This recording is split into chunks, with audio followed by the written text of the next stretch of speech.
What's going on, everybody? It's your boy, MrPrezTrades, aka Bob Ross here with another happy little video. The point of this video is to explain my thinking as simply as possible on how I find price targets on a lot of popular patterns and setups. But before we begin, I'd like to start out with a popular phrase that I'm sure a lot of you have heard. It's often cut out early and given kind of a negative connotation until you finish it, right? So the phrase is a jack of all trades, master of none, though oftentimes better than a master of one.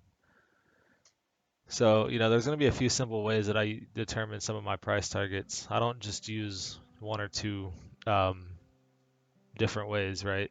I use multiple areas of confluence because every stock reacts to each pattern, each setup strategy differently. As the famous Zach Morris said, um, every stock has its personality and should take some time to learn how they react to certain setups in the market. For example, some follow Elliott wave, some may be easier to see using volume profile, while simple bull flag projections may also do the trick, right? So there's not just one thing that I use. So without wasting too much time, let's get right into the video. Getting right into this first example, first off, I just want to say, there are a multitude of ways to calculate price targets, but these are the ones that I find are the easiest to identify, have the highest success rates, and just these are the kind of the ways that I used it the most, other than just standard support and resistance, because that's a different video than this. So first example, because I have about 28 examples, Pfizer's daily. Technical patterns have price targets like in the equation, quote unquote. So like a bull flag is going to be a one, like your flagpole. The distance of your flagpole will be a projection as your target. So if I make this box a little lighter, you can see that this would be the measured distance from this point right here. Let me change my color so it's a little easier to see. From here to here to the breakout area here. In this area, the third click is always a little subjective. I'm using Fibonacci extensions. So click 1 is point A and point B are the length, like that's the move you're trying to measure.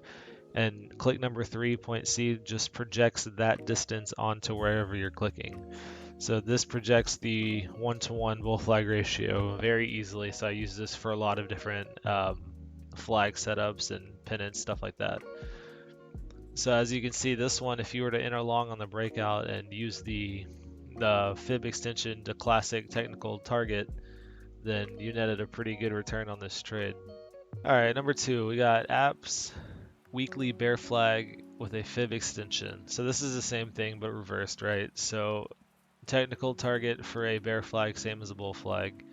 You have your flagpole, which is the move you will measure and project onto your breakout point. And you can see that they're not always going to be perfectly exact, but if you were to use that in your trade, then obviously you're not going to hit the bottom every time anyway. So you should be scaling out anyway before you hit the perfect 1 ratio. Nothing in the market is in absolutes. They are not the Sith.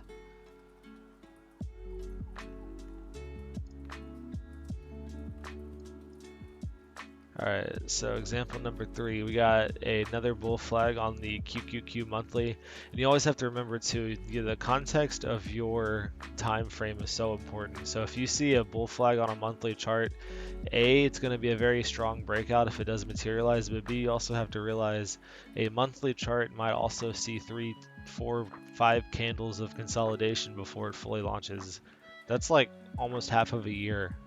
So you always have to be mindful if you're going to try to be patient enough for that. So the Qs in 2020 actually formed towards the end of the year, what I thought was a phenomenal flag. And I did a simple, there's my breakout zone, I did a simple fib extension here, here, and here. And so far it's trucking on its way. I don't know Like I said, it's a monthly chart, so you have to be very patient. But it hit the 618 pretty nicely. Took a little grind, but we're getting there. It's still riding Ripster's EMA cloud nice and smooth, so it's looking good. Crude futures daily flag fib extension, so hitting you hard with the bull flags at first. But you got your one right here. You got your flag pull, you know, fib extensions. You got 0.1, 0.2, 0.3, and then here's your 1-to-1 ratio right there. You would have hit the top pretty much right before a sharp pivot lower, which obviously if you would have stayed in the trade long term, blah, blah, blah, blah, but, you know, stick to your strategy, right? Perfect bull flag. All right, so this one you got a nice head and shoulders pattern beyond daily, low statistics. So yeah, I took a little notes on these examples so I would kind of get a summary of what I was trying to explain. Head and shoulders is one of the most often misidentified or incorrectly identified patterns, and it also just has a really low probability of success. That being said, it still does provide a lot of conviction because if you know you're riding the EMAs, it's flipping under all your EMAs, it's breaking the neckline. So you just have to pay. This is a perfect case of why you have to have multiple confluence, right? Because if you look over to the right, you see the volume profile. This little node right here is kind of saying, hey, I might provide some kind of support. So it provides enough conviction to take a nice short. Like that's a pretty solid move right there, but it does not hit the technical pattern target. But if you have multiple areas of confluence, you can see right here that you might find support. And then I just noted a fake out right here. Beyond daily, once again, descending triangle, often a continuation pattern in the direction of the overall trend. So these are all often pretty easy to project because in a lot of the triangles and wedges, you simply just take the range of the base and you project it onto the breakout point.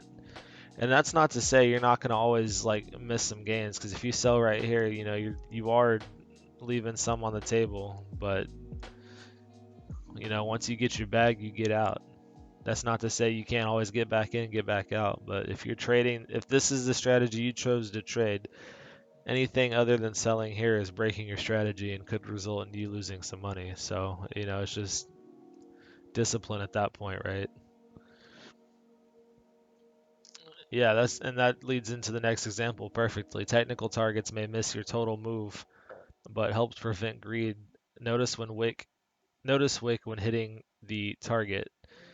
So you have your measured move right here, 17, this is a 22% move, or I guess 25 because I guess I messed up the arrow. But if you sold right where the arrow tells you that the 1-to-1 is at, you notice that some sellers did come in and push that candle down right there. So if you were to collect your money right there, you would have sold at that daily top. Not that that matters, but you still would have had a solid trade. Even more so, you have a 3-bar play right here. It's very sloppy, but it's a very nice breakout. Especially so you got the confluence of this gap right here as well. Alright, so moving right along. Alright, this one we've got CELH daily. Nice wick at the 1-to-1 target, allowing to take profit, scale, readjust. So this is the same thing, right? You've got a nice wedge right here with all these nice touches, nice coil. You take your base, you project it onto the breakout, and look where you would have landed a nice sell if you were to take your profits or scaled out a little right here. Sometimes it's that simple for me. Once I identify the pattern, that's all the conviction you need right there.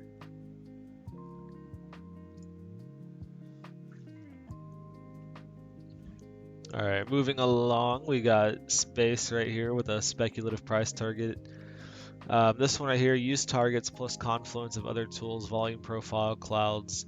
You gotta be smart about it, right? So I'm not saying that space is gonna launch right here, but I do think this is a little of exaggerated of a sell. And you can see it forming a really nice descending wedge right here. And you know, look right here, this level of what, 25 something maybe. the volume profile kind of thins out up until you hit about 32. And that's where you have this nice EMA cross about to happen as well. So a lot of signs are pointing to short-term relief at least. So I've got, and that's one of the ways that I speculate too, right? Because if you notice this kind of is at the top end of the volume profile right here. So if price were to push into the 30s and hit this volume gap, then it could continue. All right, so another speculative idea. Netflix monthly is looking kind of bullish to me. I'm having a hard time believing it, honestly, because their user base is very volatile. Um, but if this was a bull flag, I've got my projection points right here. Um, Obviously, I don't know if it would ever hit 87 because I think some kind of correction is likely to happen in the next few months. But 765, I mean, I wouldn't be surprised. Price loves the Fibonacci sequence, so I always like to keep the 618 up there just as a scaling zone as well. All right, what do we got? Nvidia daily double bottom. So the technical price target for this is the length of the head to the neck. So from here to the neck, and then that arrow projected from the breakout point.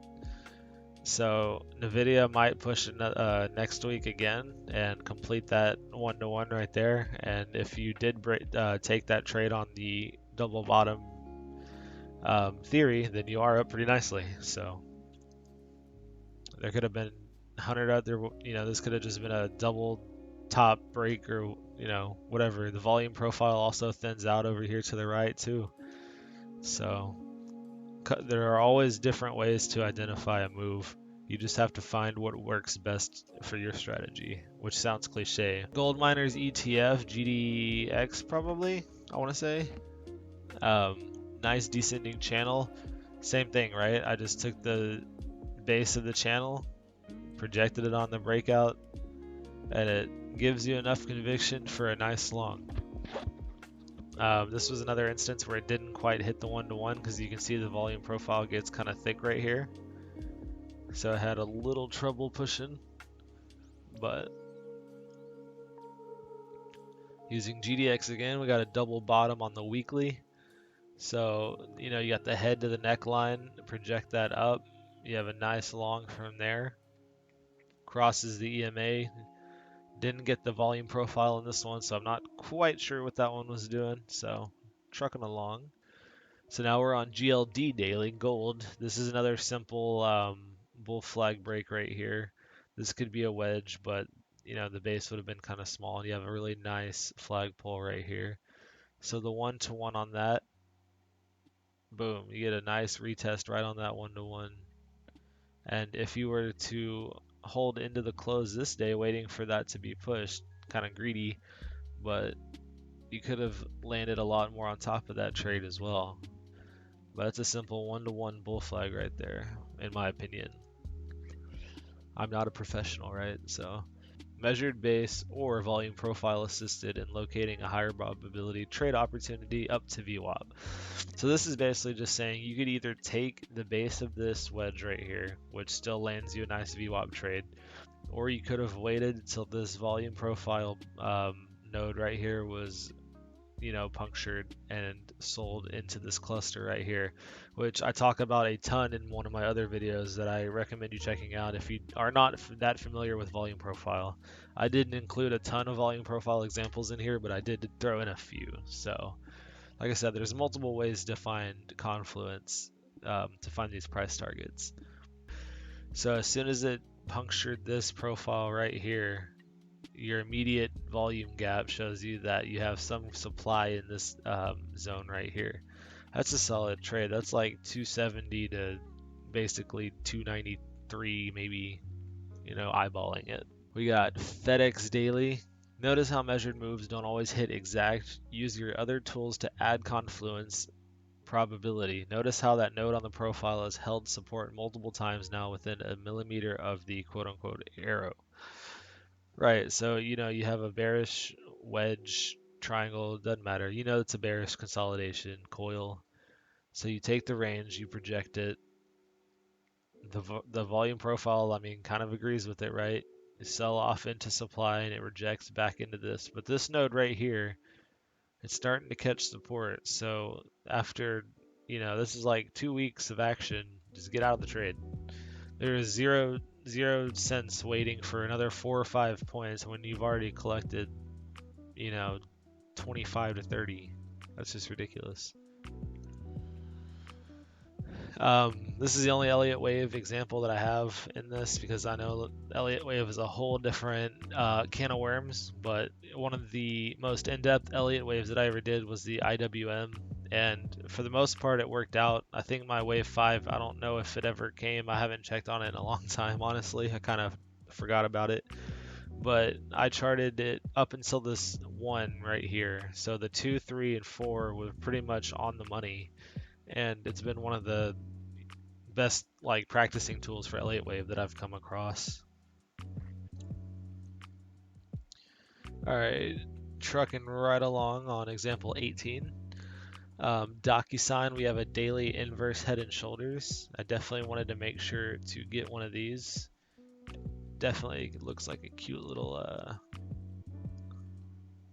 face right there. But you've got your left shoulder, your head, your right shoulder, right? So this is the same as a head and shoulder. You take the distance from the bottom of the head to the distance to the neckline, and then you project that onto your breakout. And that would have netted you a pretty decent long. I'm not going to go into an entire amount of depth on these patterns and their technical targets because Investopedia is an awesome website and I highly recommend you read the formal definitions because I'm trying to just keep these as simple as I can for you guys. Just a descending triangle measured. This one actually, if you would have stayed in this trade, nets you a pretty solid gap up on some news event. I think it's acquisition news, but that one's pretty simple. Just take the base, project it, get the long over the resistance break. All right, U.S. Steel Corp, perfect bull flag right here. I mean, this one was awesome. You got your flagpole right here. Your breakout zone right here. And I mean, look at this 1-to-1. Look at that wick. That's nuts. It's almost perfect. And it might have been perfect. I might have messed up my third click. Who knows, right? All right, this one I think is also X. But this one is a perfect bear flag. I circled the 1-to-1. Same thing as bull flag. Click 1, click 2, project it to your breakout point. There's your 1-to-1. You can also use the 618 because if you look to the left right here, you can see it consolidated right on that fib too. So Lulu daily bear flag, same thing, 1-to-1. You take the length of the pole, project it on the breakout point. And even see right here, the volume profile gets very thin under this level, which correlates with that breakout. That's why I love having the confluence. All right, number 23, we got the SMH. This is a speculative bull flag right here. So if the flagpole starts down here, all the way to here, here's my projected 301. That's pretty ambitious. So I would probably more or less look for the 618 because honestly, I could see it being either this, or also the flag could start right here. And that could lower this to this area. So that's why I would rather probably just go with the 618. Sometimes, you gotta play around with them a little bit. All right, moving on to number 24. ServiceNow, or just Now, daily, huge double bottom, that beautiful W shape. So you take the head to the neckline down here, project it, net to a 12.38% move. And if you would have waited for the volume profile to thin out as well, it still would have been a good trade. And I had my EMAs and all that turned off for these last examples. This one I took just so you could see how you can use the volume profile to find a probable price target of where support may be. Um, Obviously, if it consolidates right here and falls through this black line, I would expect a bounce or chop anywhere in this area. Oh, sorry.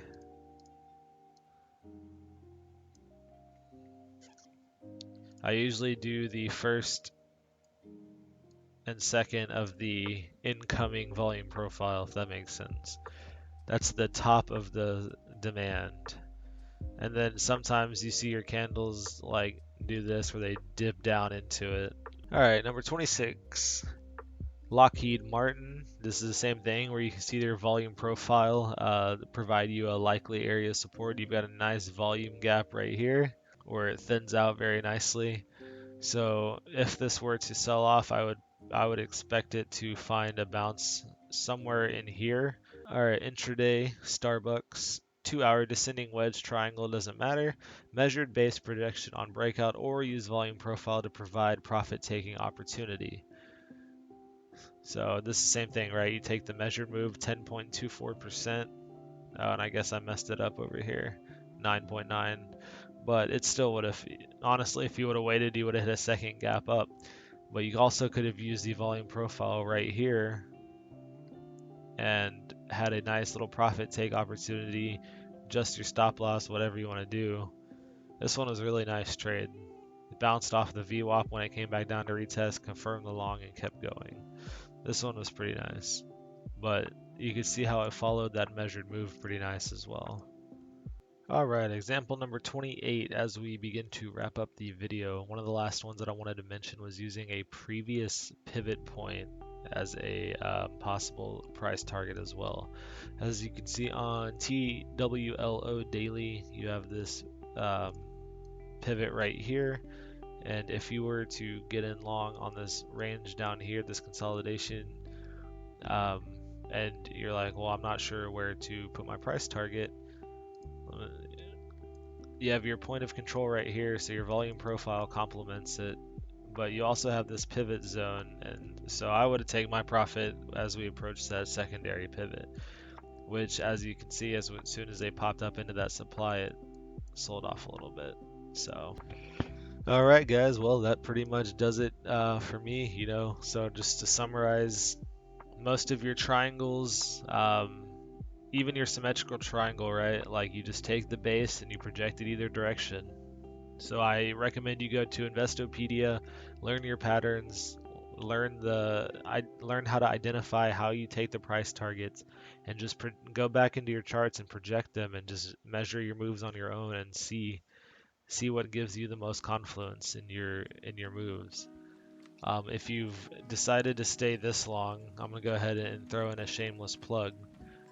As I recently got diagnosed with ADHD, I made this haiku about mental health acceptance, and will try to sell it as an NFT and donate some of the proceeds to various organizations dealing with um, mental awareness. So, love you guys. Hope to be producing some content again soon on the regular. I just wanted to redo this video, and I think the next one I'm going to be talking about how implied volatility affects your contracts in a way that's super easy to understand and take the confusion out of it. All right, see you happy little accidents later. Peace.